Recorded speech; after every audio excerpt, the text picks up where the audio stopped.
नमस्ते साथियों, इस वीडियो में हम साइकोलॉजी बाल विकास से शिक्षा शास्त्र के प्रश्नों की चर्चा करेंगे। इसके आंसर की देखेंगे। ये शिफ्ट 2 का पेपर है। ये शिफ्ट है 2 का पेपर है जो कि 23 तारीख को इवनिंग के समय संपन्न हुआ था। 23 तारीख को शाम के टाइम हुआ था। इसमें हम ए सीरीज ले रखी। इसमें ये ए सीरीज का पेपर है। इसमें शुरुआती साइकोलॉजी के प्रश्न देखते हैं। इसमें अगर पहला प्रश्न दे रखा है, पहला प्रश्न दे रखा है कि विकास का कौन सा आयाम नॉन चोम्स्की के सिद्धांतों से प्रभावित हुआ। तो इसका सही आंसर होगा भाषा विकास। भाषा विकास नॉन चोम्स्की का सिद्धांत था। इसी क्रम में अगला प्रश्न दे रखा है स्वभाव की व्यक्तिगत विभिन्नताएं आधारभूत रूप से होती है। तो स्वभाव की व्यक्तिगत विभिन्नताएं होती हैं आधारभूत रूप से जन्मजात होती है। तो इसमें बी आंसर सही रहेगा। इसी क्रम में अगला प्रश्न देखते हैं।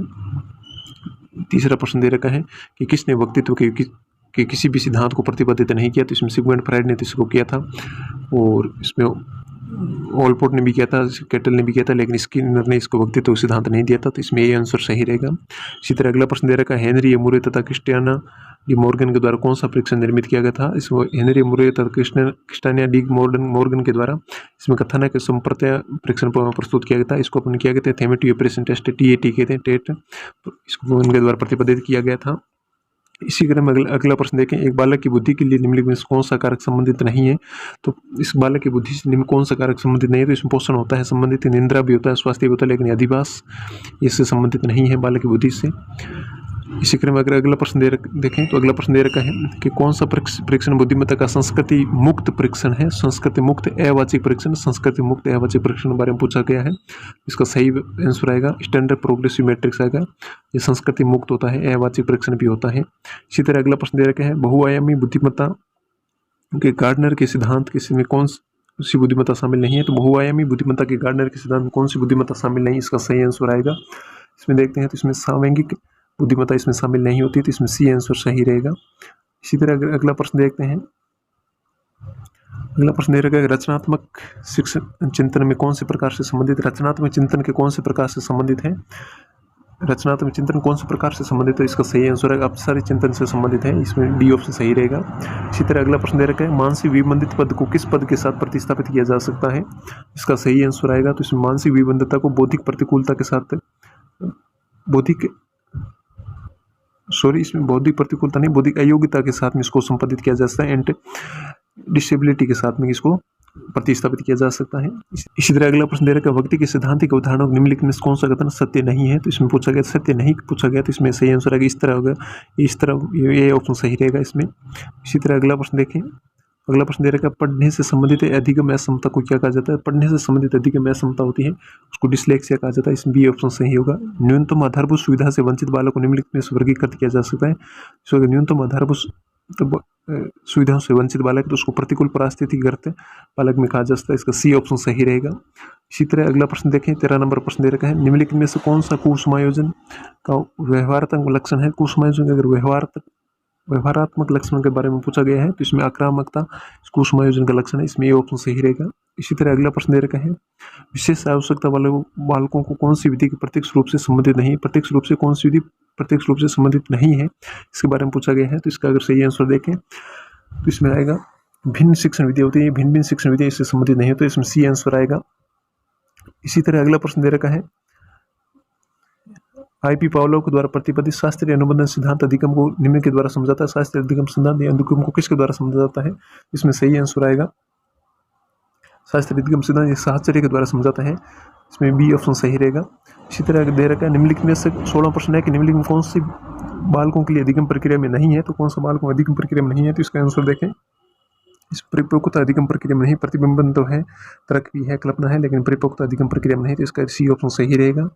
इसी तरह अगला प्रश्न दे रखा है अधिगम में पुरस्कार तथा दंड की अवधारणा किसके द्वारा प्रस्तावित की गई थी। पुरस्कार तथा दंड की अवधारणा BF स्किनर के द्वारा प्रस्तुत की गई थी। इसमें सी ऑप्शन सही रहेगा, BF स्किनर के द्वारा।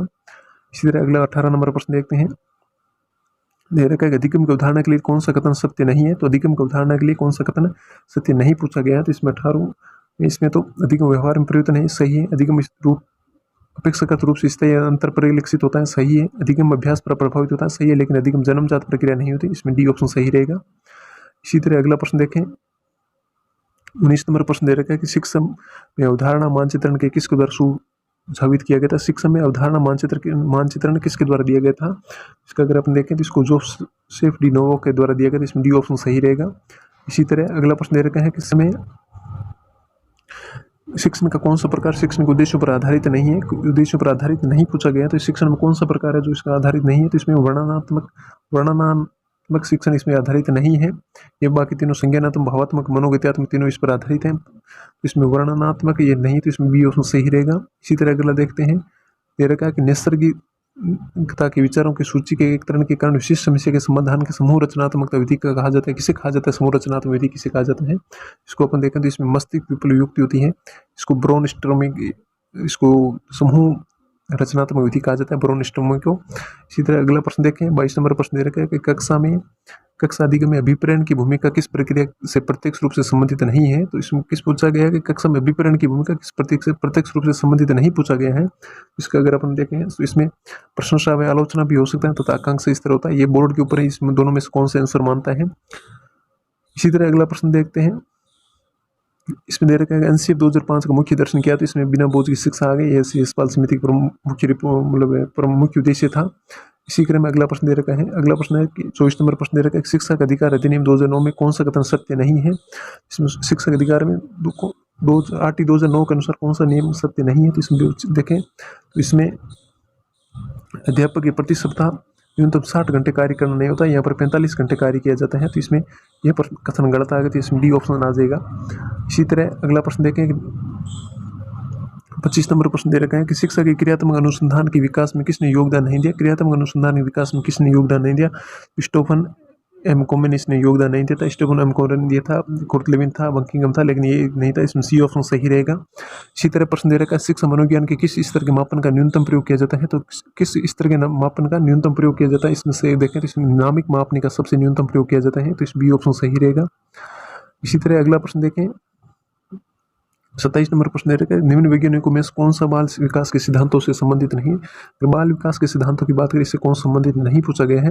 इसमें पहले नंबर जीन पियाजे, एल्बर्ट बांडुरा, अब्राहम मास्लो और लेव वाइगोत्स्की दिए, तो इसमें अब्राहम मास्लो ये बाल विकास के सिद्धांतों से नहीं, वाइगोत्स्की का सिद्धांत है, बांडुरा है, लेकिन जीन पियाजे लेकिन मास्लो नहीं है। इसमें बी ऑप्शन सही रहेगा।